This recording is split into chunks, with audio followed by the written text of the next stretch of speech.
So I wanted to make a video tonight about a guy named Blair Hodges. A lot of you guys may have interacted with him online. He's a pretty active kind of agitator on social media when it comes to any matter related to race. He's also a member of the church and worked for years at the Maxwell Institute. In fact, I believe he ran their podcast there.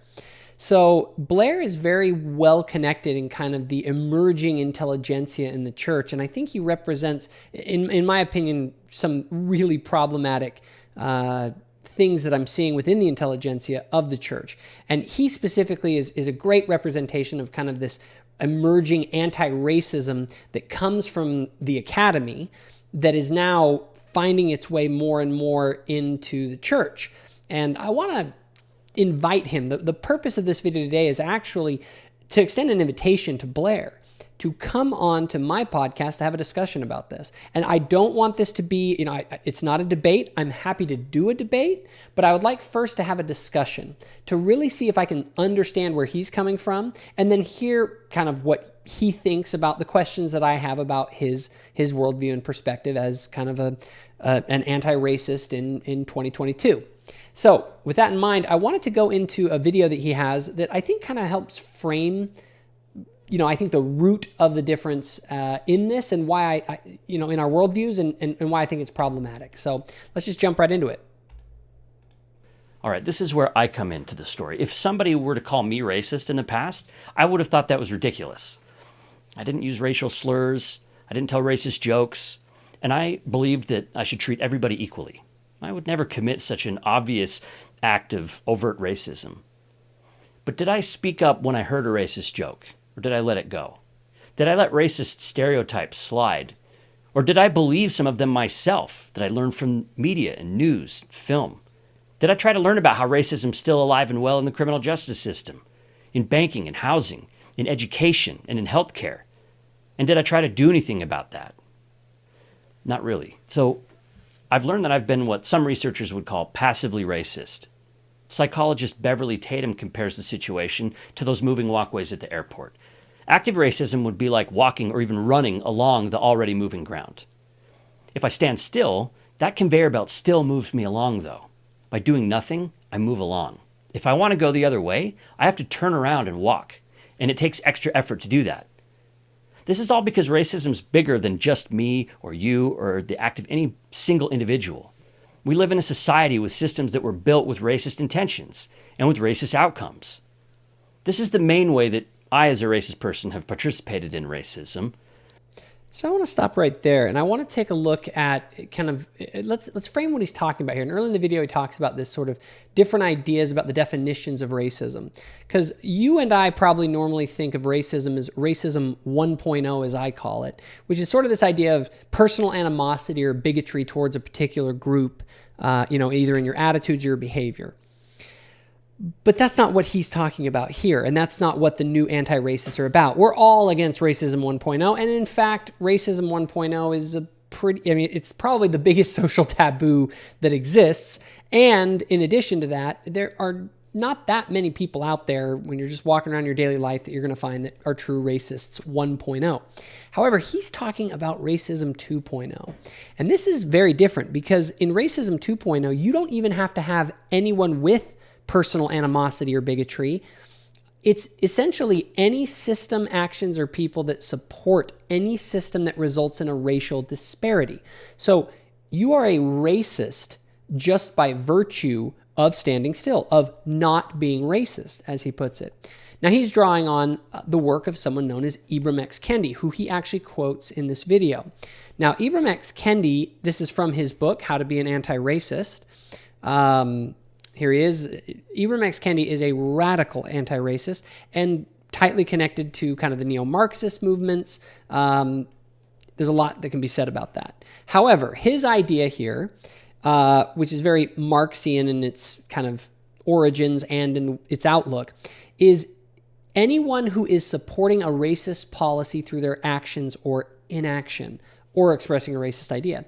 Okay, so what this is that you are a racist if you're not going along with their policy procedures and what they think is right policy-wise, because their policies in their mind are going to reduce racial disparities.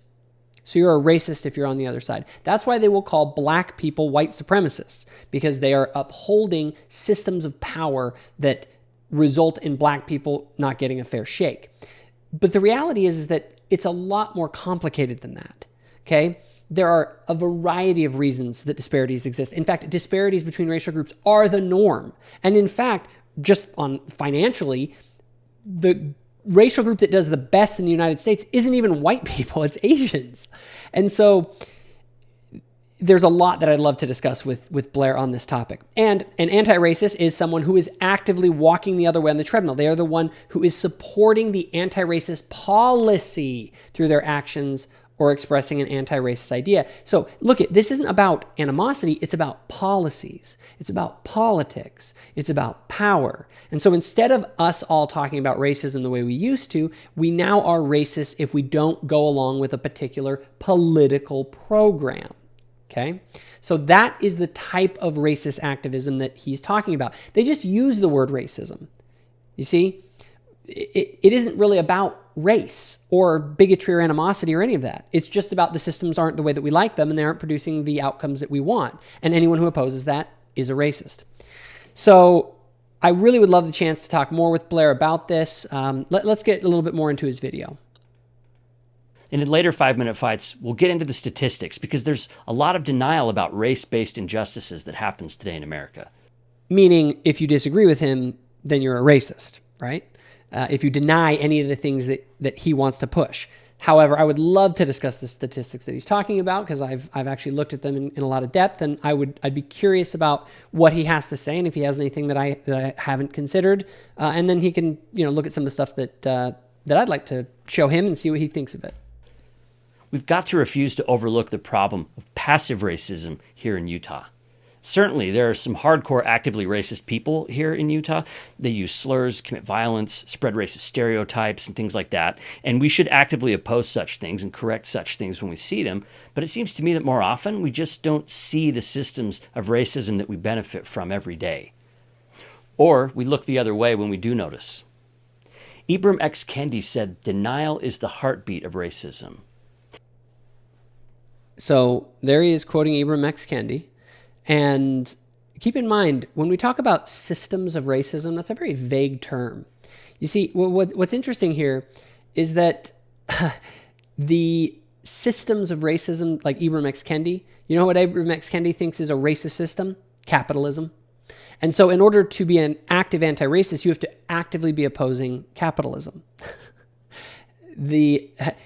It's really pretty crazy, in my opinion. And I would love, again, to have Blair on to have that conversation and go more in depth on this. So Blair, consider this your official invitation to come on the program. Again, this is not an ambush. I want to listen to you. I want you to be able to give to my audience the anti-racist point of view. And I will steelman it, and then I'll ask some questions.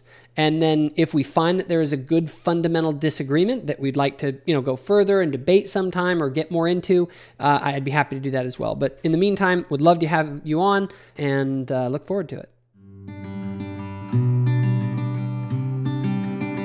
If you enjoyed this video, give it a like and hit the subscribe button. Also, if you want more content, including the podcast, go to thoughtful-faith.com. Thanks for watching.